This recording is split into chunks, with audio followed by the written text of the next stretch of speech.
right. Welcome back. Just finishing up here with Father Thomas Dunseth.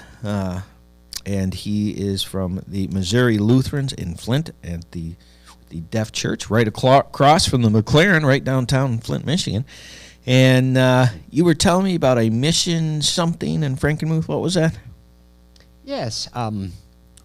We were talking about different events that we have for deaf people throughout the year. And one of them happens each August, the fourth Sunday in Frankenmuth. That's right.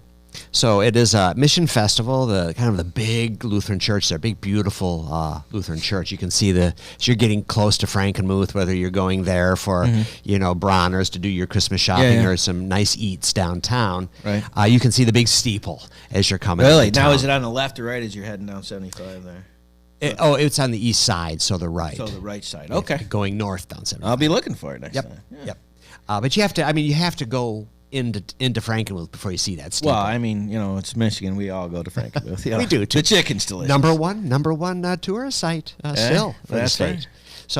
Right. So in August, on that fourth Sunday, that church, which is called St. Lawrence, L-O-R-E-N-C, has a mission festival and an outdoor worship. Okay. And so the deaf people throughout all over Michigan have been traveling there on the fourth Sunday each August for about 20 years now. Yeah. About that. And so we get together for outdoor worship, and then the men who have been marinating the chicken all night and cooking it, they start cooking it You're during making my church. mouth water. Oh, I mean, you think that the Zenders or Bavarian Inn chicken is good? Yeah. I prefer. If anybody is from that restaurant listening, I love your chicken. Yeah. It's wonderful. God bless you. But there's something about this one that they do just fantastic. Well, I told you it took me a long time to be chubby, and I'm no quitter. So, well, then you'd welcome. Absolutely. Next summer. So they go down there, and this is for people. So this is people that are deaf, people that are not deaf, families, and so then they separate. You said at the end, so they do a little. So the worship service is interpreted. We have an interpreter team that comes in and does this, so deaf people have access to that service. And then after the chicken dinner, we kind of wobble to our little locations where we have a special mission presenter. Okay. And so we've done different things each year, but it's specifically ours is specifically for deaf people, and it's in their school. And the hearing one is outside back in that park. Yeah, no, that's amazing. And if you know someone that is deaf and struggling with drug addiction, that's what me and Father Thomas are putting together. And he has great resources. I wanted to give a shout out to all of the support on Facebook. I appreciate the messages. You guys are awesome. I was really looking forward to having Thomas on. He's got such a life, right? And as we move forward, and hopefully our program can be in support of what you're doing, and I know you can. The United Community Addiction Network is going to be a valuable tool as far as like being able to help out with all kinds of things that will be available. And I look forward to being able to put together a core group of support that already exists for drug rehabilitation and jail reentry that you can just tap into, and as you adapt that to what you need, it'll be an extra resource that hopefully you guys I think a lot of the building has been built here, and you just got to adapt it to what you guys have. And when we were talking before, you were talking about wanting to get like a house for the deaf people that are going through this. Give me that one more time.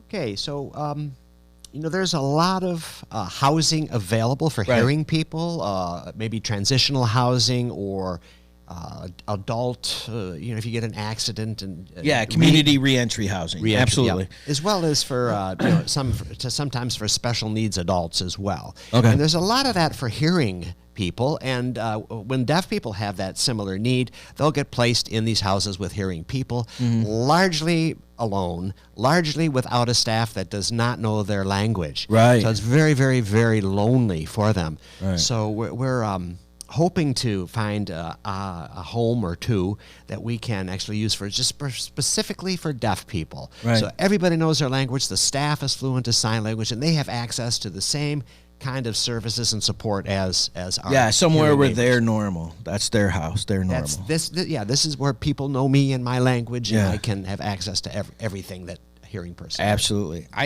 I'm absolutely on board with that, and as you know, we're going to be talking more about that, see how we can help out. If this is something that you're interested in doing, he said he's going to get us the website, and you can go click on there to see the access points and how you can support. And if you want to donate, I believe there's a donate button on there too. I was checking for that.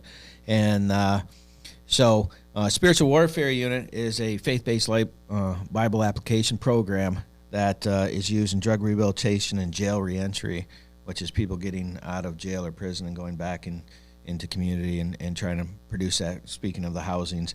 And we work with Salvation Army, of course, and Life Challenge is a faith-based group, New Paths, Odyssey House, Serenity House. There's a bunch of groups that we're associated and support with, and all of those guys are all on the ground, all doing the work.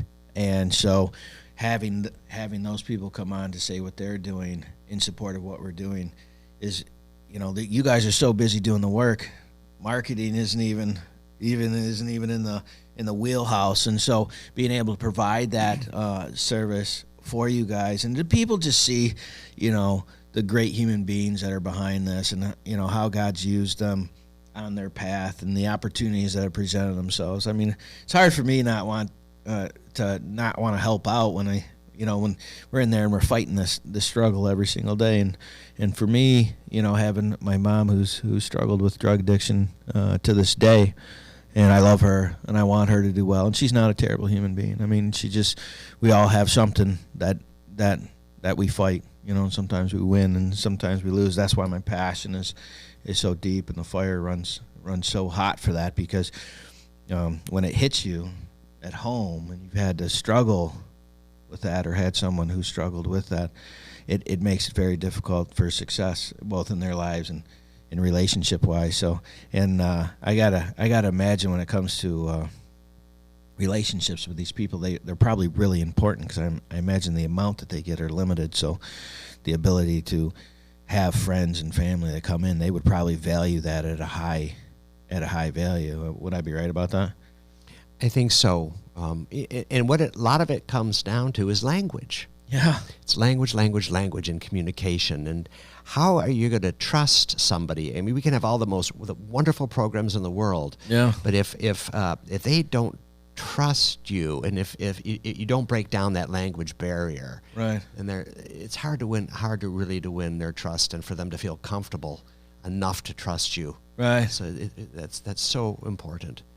Yeah, I imagine if you're not willing to learn a language, right? Like if someone speaks French or Spanish and they come here, well, you're not going to learn America. You're in America. You need to learn English, right? Yeah, same thing. Yeah, walking around. And the thing about a Frenchman or Frenchwoman is they can eventually learn to, Right. but a deaf person's never going to be able to hear Right. English or French or whatever. So Yeah. it's the onus is on us to Right. learn their language. Man, when you put it like that, it's like, man, it's like it's either my choice or don't do it, right? Well, if the Lord puts you in a place where there's deaf people that you can live and work with and serve together with them, then you learn it. But if you haven't, there's no need. Right. Right. So.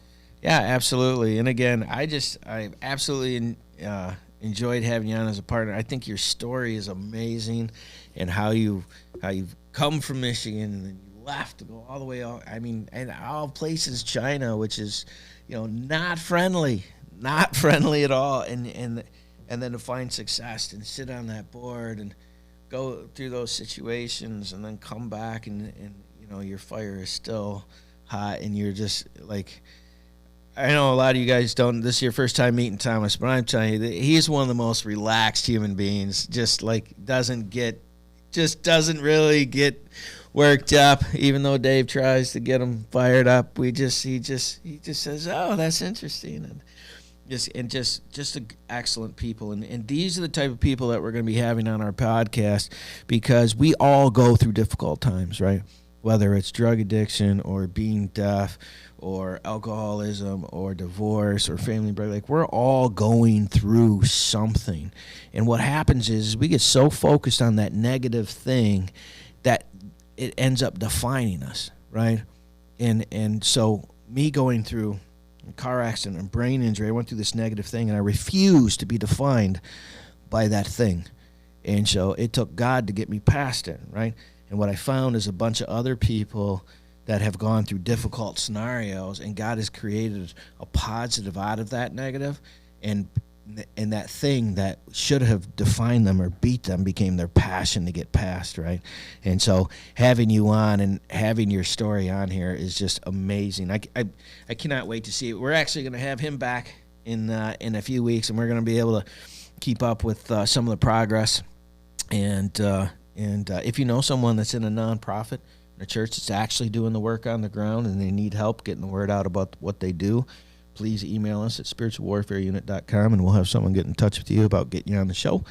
And Thomas, I just want to thank you very much for coming out. I look forward to our next one. Dave, great work on the production in the back. The beard's looking excellent. And Thomas, we will see you soon, my friend. Thanks, Isaac. All right, you guys have a great day. We're out. Appreciate you coming in.